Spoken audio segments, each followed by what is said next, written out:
Muy buenas tardes a todos los que nos siguen a través de las redes sociales, de esto tan lindo que es el Internet. Donde quiera que se encuentran, quiero compartir en esta oportunidad una enseñanza, experiencia, conocimiento que a través de los años, como hijo de Dios, he ido adquiriendo, y es precisamente esto: ser hijo de Dios. ¿Qué significa el ser cristiano? Muchas veces cuando nosotros hablamos de cristianos, escuchamos que a cualquier individuo en el mundo, por el solo hecho de ser humano, se lo llama cristiano. Vean lo que han hecho con este cristiano, con aquel, independientemente de qué es lo que profese en su vida. Hace muchos años, cuando iniciaba este llamado, este camino al sacerdocio, predicaba en muchos lugares algo que fue para mí una experiencia, una enseñanza personal de Dios, y llevaba por título identidad. Identidad. ¿Quiénes somos los hijos de Dios, los cristianos, los que nos autodenominamos cristianos o nos llaman cristianos por seguir la fe en Cristo? Y precisamente es eso de lo que quiero hablarles hoy. Primeramente, decirles que todo lo que Dios determinó, Él lo hará. La Biblia dice, Él está en los cielos e hizo lo que quiso, lo que quiso. Lo que Él se dispone, lo hace. Y dice también la Biblia que Él tiene misericordia de quien Él quiere tener misericordia. Ahora bien, con estos conceptos, dice también la palabra de Dios: lo que Él dijo no lo hará, lo que Él habló no lo ejecutará. Ciertamente Dios es autor, consumador de toda nuestra fe y nuestros actos. También dice la Biblia que Dios es el que pone el querer y el hacer en cada persona que Él escogiere. Estamos escondidos, guardados en el hueco de su mano, y de allí nadie nos arrebatará. Que para que un pelo o un cabello de nuestra cabeza se caiga, Dios tiene que dar primeramente la orden, y que el diablo no es otra cosa que el imitador del león. Que el diablo sea un león rugiente no quiere decir que él sea el león. Muchas veces, y de hecho en la actualidad, vemos quienes toman la figura del león, pero no son otras cosas que mentirosos, engañadores, ladrones, calificativos que Jesucristo les da a Satanás. Yo quisiera que usted me acompañe en este momento en la lectura del libro de los Hechos, capítulo 12, para que podamos adentrarnos en esto que estoy tratando de poner en su mente y en su corazón. Dice el versículo 1: en aquel mismo tiempo el rey Herodes echó mano a algunos de la iglesia para maltratarles. Es cierto que la Biblia dice que en el mundo tendremos aflicción, pero también, así como Jesús nos da a entender lo que nos va a pasar en el mundo, también nos da la esperanza. Confiad, porque yo he vencido al mundo, ustedes también lo van a hacer. De hecho, ser cristiano, ser Israel, significa ser mucho más que vencedores. Aquel nombre del cual se apropiaron los judíos es nada más y nada menos que para aquellos que recibieron, creen y esperan en Jesucristo. Ser mucho más que vencedores. Esa es la esperanza que nosotros tenemos. Y dice el versículo 2: y mató a espada a Jacobo, hermano de Juan. Versículo 3: y viendo que esto había agradado a los judíos, procedió a prender también a Pedro. Eran entonces los días de los panes sin levadura. Cada vez que yo tengo que ministrar la palabra en relación a lo que el Espíritu Santo ha metido, insertado, puesto en mi corazón, tengo que decirles lo que siempre les aconsejo, cuando lean la Biblia, cuando tengan la necesidad de tomar un texto de la palabra, doblen sus rodillas y pregúntenle al Espíritu Santo qué es lo que Dios quiso hablarles con ese texto que está en la Biblia. De hecho, toda la palabra de Dios, aunque es inspirada por Dios, fue escrita por hombres. Y luego Satanás, intentando de torcer lo que Dios había establecido en la palabra, hizo millones de reproducciones torcidas y engañosas. Siempre yo les pido que quiten la masonería de la Biblia, algo que solamente el Espíritu Santo te puede dar. Nunca se olviden que Jesucristo a las multitudes les hablaba por parábola, pero luego tomaba a sus escogidos,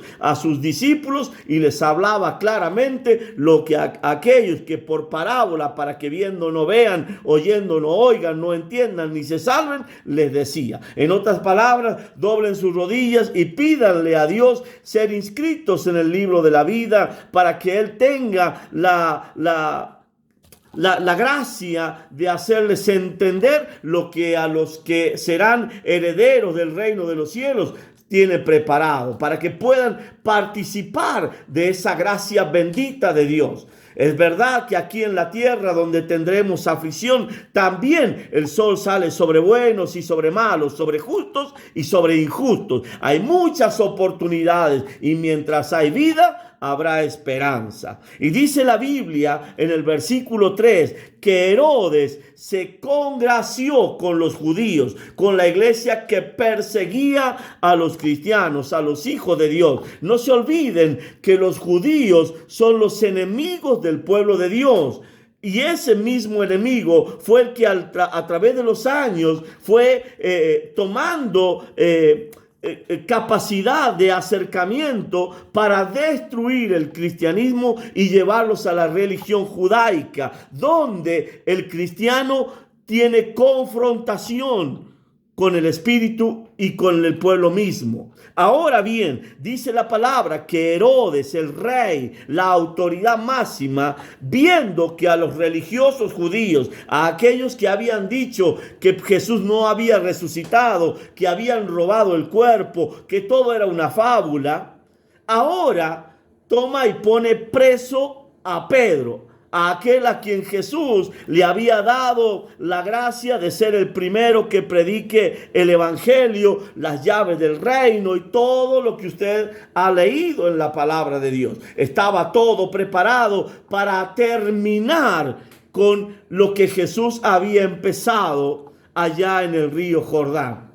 Y dice la Biblia, y habiéndole tomado preso, le puso en la cárcel, entregándole a 4 grupos de 4 soldados cada uno, para que le custodiasen, y se proponía sacarle al pueblo después de la Pascua. Algo parecido a lo que había pasado con el Rey Jesucristo, que el día en que estaban en los días de los panes sin levadura, en la Pascua, fue encarcelado, y allí en medio de un tumulto de gente, la gente escogió a Barrabás y crucificaron a Jesús. Algo parecido a eso quería hacer con Simón Pedro. Y dice la palabra de Dios, versículo 5, así que Pedro estaba custodiado en la cárcel, pero la iglesia hacía sin cesar oración a Dios por él. Yo quiero detenerme aquí un momento, porque mi experiencia, lo que yo he aprendido a través de los años de ministrar, de echar fuera demonios, de participar en campañas de liberación, de sanidad, de milagros, he observado, y te lo enseñan los grandes maestros de esto, como Carlos Anacondia, cuando vas a echar afuera un demonio, que no hablen todos juntos, porque el demonio se burla, el diablo hace caso solamente al que tiene autoridad. Así que yo no soy muy partícipe de las oraciones grupales ni de las cadenas de oración. De hecho, uno de los problemas que tenían los judíos con Jesús es que cuando Jesús enseñó a orar, dijo: métanse en su cuarto secreto, cierren la puerta y su Padre que ve en lo secreto los recompensará en público. Aquí la gente había tomado la costumbre de la cual Jesús dice: no hagáis como los hipócritas que hacen largas oraciones para ser vistos, que levantan las voces en las plazas para ser oídos. Ustedes enciérrense, cada uno en su casa, y su Padre que ve en lo secreto lo recompensará en público. Y allí estaba una iglesia congregada, orando la multitud para que Pedro fuera librado de la cárcel. Y dice el versículo 6: y cuando Herodes le iba a sacar, aquella misma noche estaba Pedro durmiendo entre dos soldados sujeto con dos cadenas, y los guardias delante de la puerta custodiaban la cárcel. Pedro, que conocía a Jesús, por eso yo les hablé de identidad, les hablé de propósito. Ciertamente todo lo que Dios dijo lo hará, y no se dormirá el que te guarda, ni dará tu pie a resbaladero. Dios ciertamente todo lo que dijo que hará contigo lo va a hacer, y tú dirás todo lo que Él te mande. No importa cuánto tiempo tarde el proceso de que tú lo aprendas. Allí está la historia de Sansón para que tú tengas como experiencia. O la historia del profeta Jonás, que terminó haciendo todo lo que Dios le había mandado, aún cuando él había tomado un barco para irse lejos de la tierra. Lo que Dios determinó lo vas a hacer, porque Dios es Dios. Y no importa cuántos años tenga Dios que tenerte en la tierra, no te vas a morir, no vas a cerrar tus ojos hasta que hagas todo lo que Dios dijo en la fundación, en el momento en que te creó para este tiempo, hacerlo con tu vida. Así que Pedro, el que cuando la barca parecía que se hundía, cuando la tempestad estaba en su mayor furor, cuando todos estaban desesperados, va y ve que Jesús duerme. Entonces él ahora aprendió que en los momentos de dificultad solamente basta con confiar en Dios y no correr en desesperadas carreras que no llevan a ningún lado. Estaba allí sujeto con las cadenas, los guardias estaban delante de él, otros guardias custodiaban la puerta, así que dijo él: qué mejor momento para dormir. Cuando Dios quiera librarme, todo lo que Él dijo lo va a hacer, lo hará conmigo en resurrección, no sé cómo, pero lo que Dios dijo lo va a hacer. Y él estaba durmiendo, y dice la palabra, versículo 7, y aquí que se presentó un ángel del Señor, y una luz resplandeció en la cárcel, y tomando a Pedro, tocando a Pedro en el costado, le despertó diciendo: levántate pronto. Ahora, el sueño de Pedro era tan profundo. Él estaba como en el libro de los Salmos, capítulo 4, versículo 8. En paz me acostaré y asimismo dormiré, porque en Dios se está confiado. Dios da la confianza a aquel a quien Él escoge. Y Él está en medio de una cárcel durmiendo. Y es algo que muchos tendríamos que hacer cuando las aflicciones golpean a nuestra vida. Descansar, sabiendo que Dios es quien tiene cuidado de nosotros. El día que nosotros entendamos que somos la niña de sus ojos, y cualquiera que te mete el dedo en el ojo, te duele, te arde, y tú eres la niña de sus ojos. Nadie le mete los dedos en los ojos a Dios. Y ahí está Pedro durmiendo. Viene un ángel, le toca en el costado. Y dice la palabra: levántate pronto. Y las cadenas se le cayeron de las manos. Dice el versículo 8. Le dijo el ángel: cíñete y átate las sandalias. Y lo hizo así. Y le dijo: envuélvete en tu manto y sígueme. En otras palabras, Pedro ya estaba desnudo. Pedro estaba en la cárcel sabiendo que él dependía de Dios, que Dios lo había escogido. Él no escogió a Dios. Y yo quiero que usted allí, donde esté viendo este mensaje, sepa que no buscó usted a Dios. Por gracia de Dios, usted fue señalado, escogido, y le cayó el entendimiento para saber que Cristo es el Salvador del mundo y no Budas, o sería seguidor de cualquier otra religión. Ahora dice la palabra que empezó a seguirlo, versículo 9, y le seguía, pero no sabía que era verdad lo que hacía el ángel, sino que pensaba que veía una visión. En otras palabras, el sueño de Pedro era tan placentero que él decía: qué hermoso lo que estoy viviendo. Esto no puede ser real. Es una visión. Yo no puedo estar saliendo. En las distintas situaciones que me ha sido permitido pasar en la vida, yo siempre dije: cuando nací muerto. A los 7 años me atropelló un camión. A los 14 años tuve cáncer. Luego el accidente volviendo de Neuquén.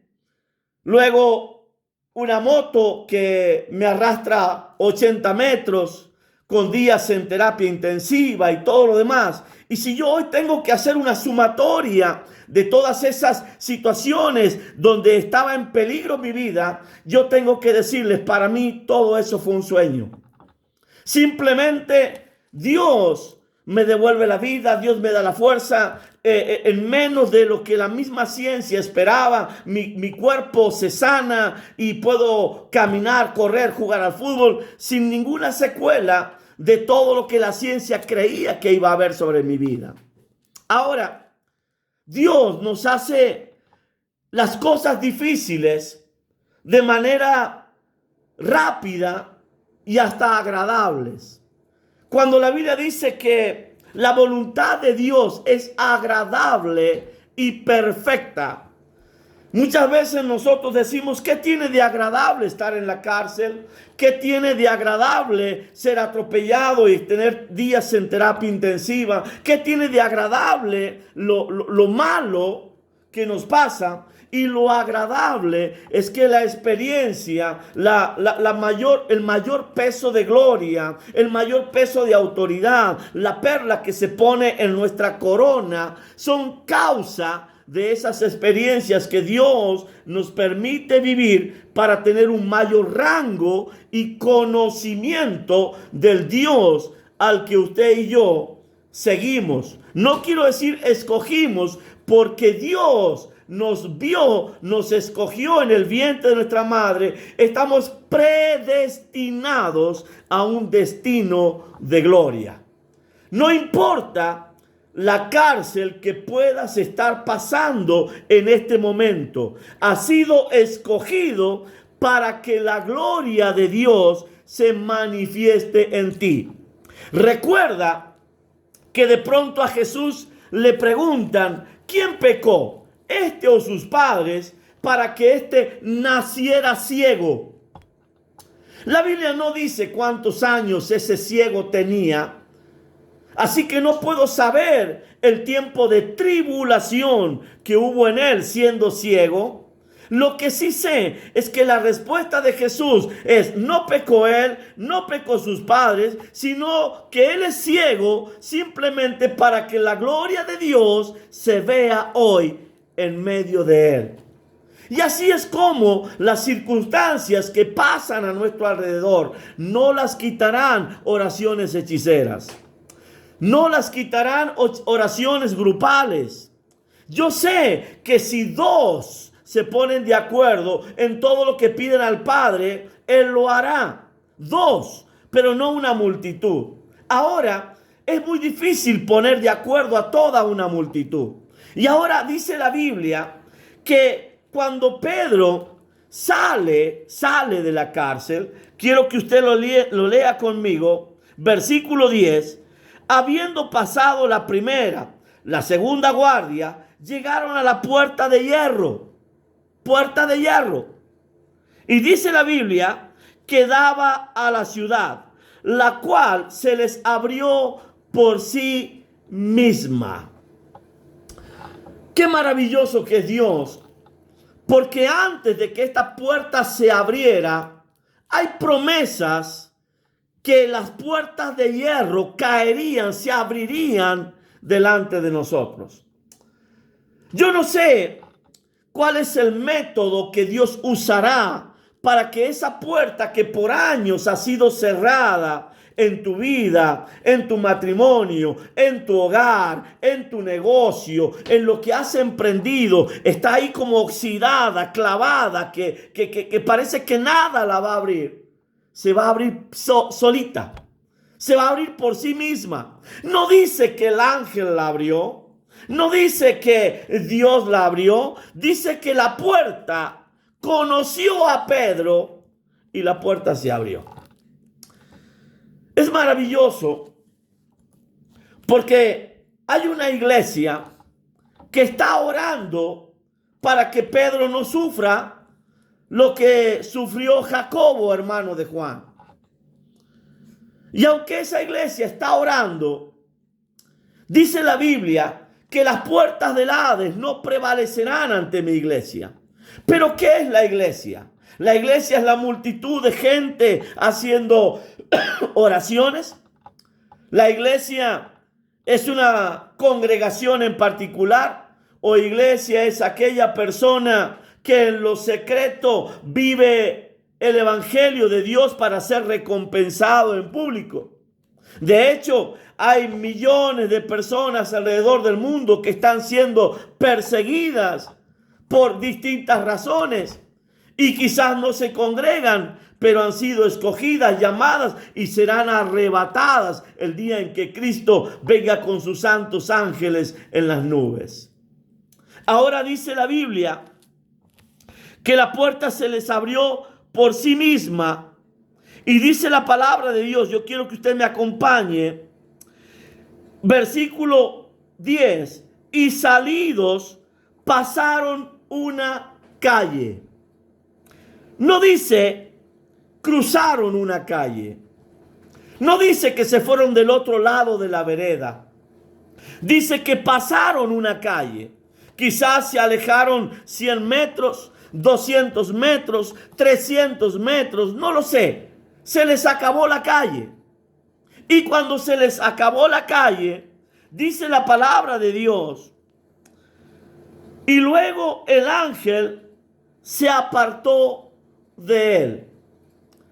En otras palabras, el que estaba durmiendo sin el manto, sin el cinto, sin las sandalias, ahora había sido llevado por Dios a un lugar seguro, a un lugar donde no iba a ser perseguido ni seguido, porque cuando Dios salva, sabe cómo salvar. Y dice la palabra en el versículo 11, entonces Pedro, volviendo en sí. Yo quiero en esto detenerme un momento. Quiere decir que todo lo que Pedro obró lo hizo en inconsciencia. No es bueno estar inconsciente. Los médicos no pueden trabajar cuando alguien está inconsciente. Es difícil sanar a una persona inconsciente. Primeramente tratarán de rehabilitarte, de despertarte, y luego de eso continuarán con un tratamiento para salvarte. Pero Pedro, todo lo que vivió, desde estar desnudo, vestirse, caminar, pasar primera, segunda guardia, llegar a la puerta, caminar toda una calle, lo hizo inconsciente. ¿Cuántas veces Dios reclama que meditemos en Él de día y de noche. Y seguramente muchos de los que hoy me están escuchando dirán: soñé, recuerdo que mientras dormía pasaba esto, o tuve vivencias de estar en cierto lugar. Y lo más probable es que haya estado. Porque Dios muchas veces, no pudiendo usar la conciencia, porque la conciencia limita, usa al hombre en la inconsciencia. Les voy a explicar esto. Dios le habla al cuerpo, le habla al alma y le habla al espíritu. ¿Recuerdan el pasaje del hijo de la viuda de Naín? Jesús le habla a la madre se larga a llorar. Viendo que la madre está más desesperada y la gente con intenciones de llegar rápido al cementerio, Jesús, el Rey de Gloria, se agarra del cajón y los que lo llevaban se detuvieron. Lo dice la Biblia con claridad para que usted y yo lo entendamos. Entendamos primero que Jesús se le habló a los vivos. Los vivos no creyeron, la conciencia se los impidió. Y entonces ahora Jesús le habla al muerto: joven, a ti te digo, levántate. Y el muerto se incorporó y comenzó a hablar.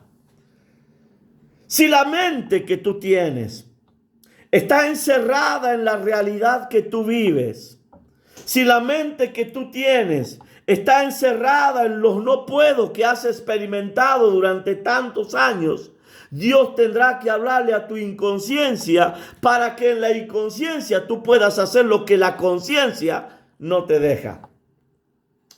Explíqueme usted cómo una madre pone una criatura en mis manos que había nacido sin brazo, y al abrir los ojos, la criatura, en un pestañear, milésimas de segundo, el brazo estaba en esa criatura.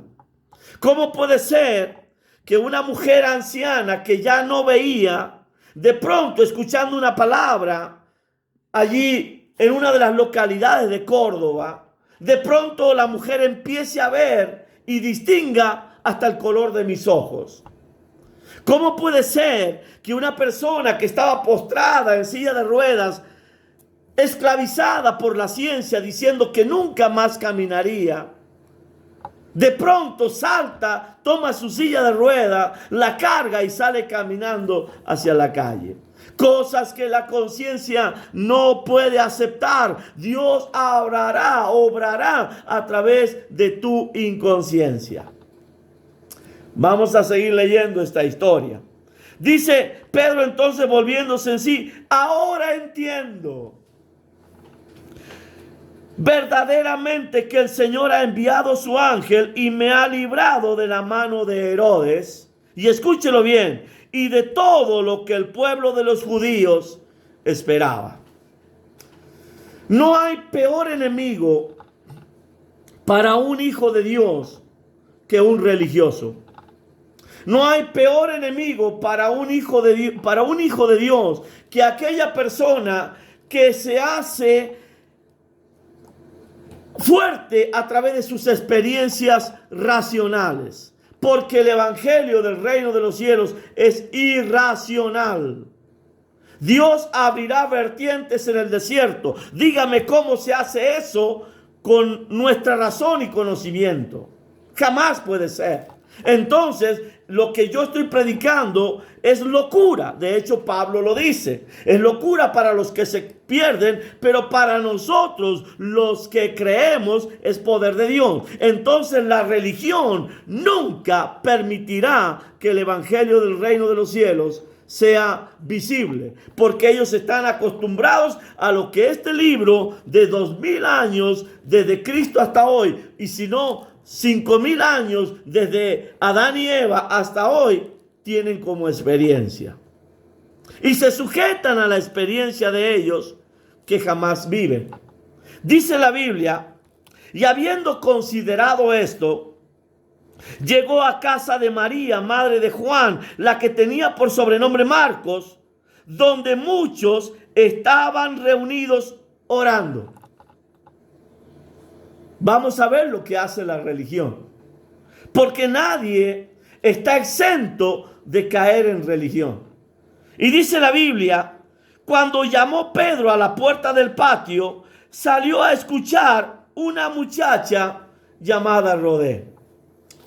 ¿Recuerdan cuando Jesús, hablando a la multitud y sobre todo a sus discípulos, Él les hace una rogativa, les encarece, por favor, sean como niños, porque de los tales es el reino de los cielos? ¿Qué tiene un niño que un adulto, que una persona crecida ha perdido? Y es precisamente la inocencia, la capacidad de creer que Dios lo puede hacer.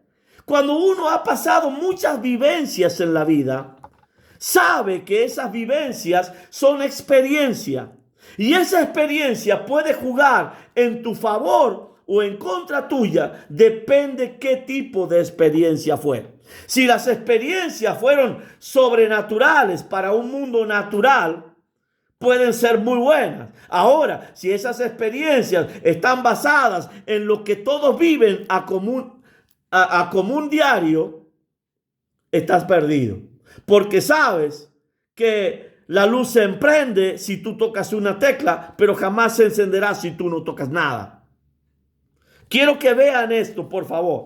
Dice la palabra de Dios: cuando llamó Pedro a la puerta del patio, salió a escuchar una muchacha llamada Rodé, la cual, cuando conoció la voz de Pedro, de gozo no abrió la puerta, sino que corriendo adentro dio la nueva de que Pedro estaba en la puerta. Ella no tuvo que verlo. Ella no tuvo que abrir la rendija de la puerta para reconocerlo. Ella se dio cuenta de que era Pedro el que estaba tocando la puerta simplemente por oír su voz. Cualquiera podía haber dicho, es un imitador, y vea lo que dice la iglesia. Y ellos le dijeron, estás loca. Estás loca. Llevamos días aquí clamando para que Dios libere a Pedro, pero ¿sabes una cosa? Herodes es más grande que Dios. Estás loca, es imposible. Pero ella aseguraba que así era. Entonces ellos decían, es su ángel. Siempre que me toca participar de un velorio, se cruzan sentimientos, porque todos los que están en el velorio, o la mayoría, quisieran que el muerto se levante, que salga de ese estado, que salga del ataúd, que camine. Y seguramente hay muchos que hasta oraron para que ese muerto se levante. ¿Cómo actúa la religión? La religión te va a decir, es voluntad de Dios que se muera. La religión te dirá, era la hora de él para morirse. Aunque muchos murieron antes de tiempo, por accidentes, por situaciones diversas. Jóvenes, niños, que están en un ataúd.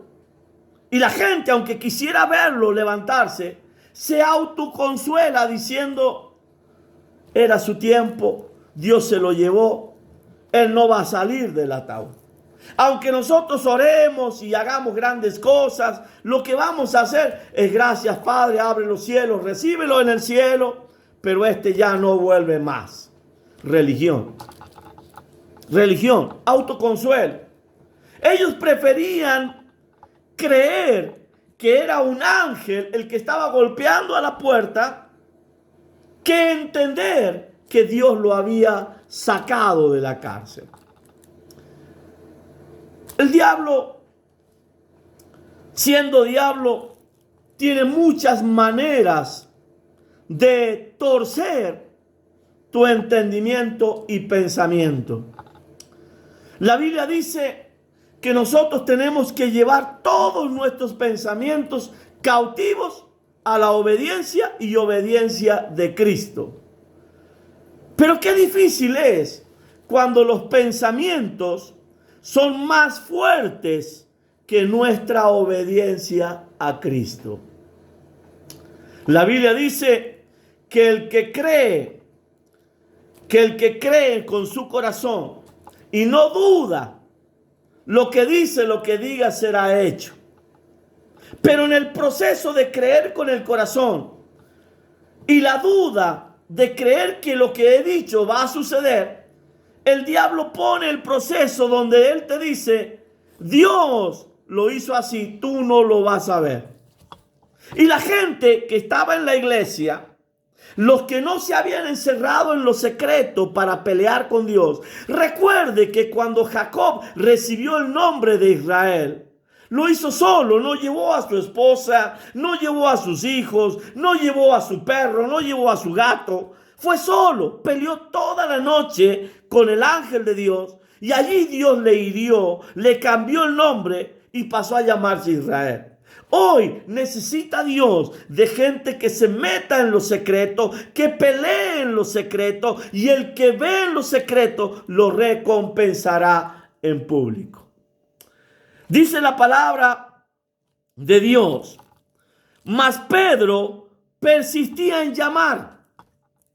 Una iglesia que estaba convencida de que Pedro moriría, de que quizás era la voluntad de Dios, de que el día de Pedro había llegado, de que Pedro no saldría de las manos o de las garras de Herodes. Pedro sigue llamando, despierten. Vean que la voluntad de Dios es agradable y perfecta. Vean que lo que Dios prometió lo va a cumplir. Cielo y tierra pasarán, pero su palabra permanece para siempre. Y lo que Él dijo, lo que Él te prometió, lo que Él habló, lo va a cumplir y te necesita vivo. Dice la Biblia, persistía en llamar. Cuando abrieron la puerta y le vieron, se quedaron atónitos. Cuando yo leo esta palabra, me pregunto, ¿qué tiene Dios que hacer hoy en medio del hogar, del matrimonio, de la familia, para que todo lo que tú has experimentado te haga volver atónito, perplejo, te rompa la cabeza, te desarme todo lo que tienes adentro para que Él pueda escribir de nuevo en blanco? Yo siempre les dije, y creo que en uno de los mensajes anteriores hablé acerca de la virginidad. Y la virginidad no precisamente habla de que no tengas actos sexuales. Virginidad yo lo comparo con ese CD, con ese pendrive, con ese cassette, para los que somos un poquito más viejos, donde está en blanco, donde no tiene nada, y Dios puede ponerle todo lo que Él quiere, para que toques la música, para que camines como Él quiere, para que hagas lo que Él desea. ¿Qué tiene Dios que hacer en medio de este cerebro para entender que la muerte y la vida para Él son lo mismo? De que un ciego puede haber sido ciego toda su vida, pero en un momento Dios le abre los ojos. O ser sordo y empezar a oír, como aquella pequeña criatura en la ciudad capital de La Rioja, donde de pronto le hablo y ese niño que era sordo empieza a oír. Y qué tremendo revuelo se abrió allí en la iglesia de Resinoski esa noche. Ahora, ¿qué tiene que hacer Dios para que veas que Él tiene poder y autoridad sobre todas las cosas? Se quedaron atónitos. Y me imagino la algarabía, el grito, como ese día en que el hijo de la viuda de Naín se incorpora en medio del ataúd. Los que iban camino al cementerio volvieron a la ciudad y todos tuvieron miedo, porque la gloria de Dios causa miedo. Imagínate que de pronto, voy a hablarte de una locura, vas a un cementerio y los muertos se te empiezan a levantar. Ojo, esto sucedió el día que Jesús fue crucificado. 500 de los muertos se levantaron y caminaron por la ciudad. Este es el evangelio del reino de los cielos, que la religión y los enemigos de Cristo intentan cambiar llevándote a costumbrismo. Voy a saltarme al versículo 18. Luego que fue de día, hubo no poco alboroto entre los soldados sobre qué había sido de Pedro. Recuerden que el ángel viene, lo despierta, pasa la primera, la segunda guardia, llega a la puerta se abre por sí misma, él sale. Yo no sé en qué estado estuvieron esos soldados, no sé si Dios los durmió o los dejó despiertos, no lo sé. Lo que sí sé es que al otro día fueron a buscar al que estaba preso, lo iban a sacarlo al pueblo para crucificarlo, seguramente como crucificaron a nuestro Señor Jesús. Pero no lo encontraron. Y ahí es donde yo quiero que usted entienda lo que verdaderamente significa ser hijo de Dios. Eran 4 guardias de 4 soldados cada una. Súmelo, 16. 16 padres de familia, hijos de alguien, hermanos de alguien. En otras palabras, un ser humano. Dice el versículo 18, mas Herodes, habiéndole buscado sin hallarle, después de interrogar a los guardias, ordenó llevarlos a la muerte. Usted me pregunta, ¿cuánto vale un hijo de Dios? Y seguramente para el mundo no vale nada. Para un judío practicante del judaísmo, un cristiano no vale nada. De hecho, si tú predicas el evangelio de Jesucristo, te escupen en la cara. Y no soy enemigo de los judíos, pero sí soy amigo de los que tienen a Cristo en el corazón. Ahora, ¿cuánto vale un Pedro para Dios? Porque no fue cosa difícil para Dios ordenar que 16 soldados murieran por un Pedro.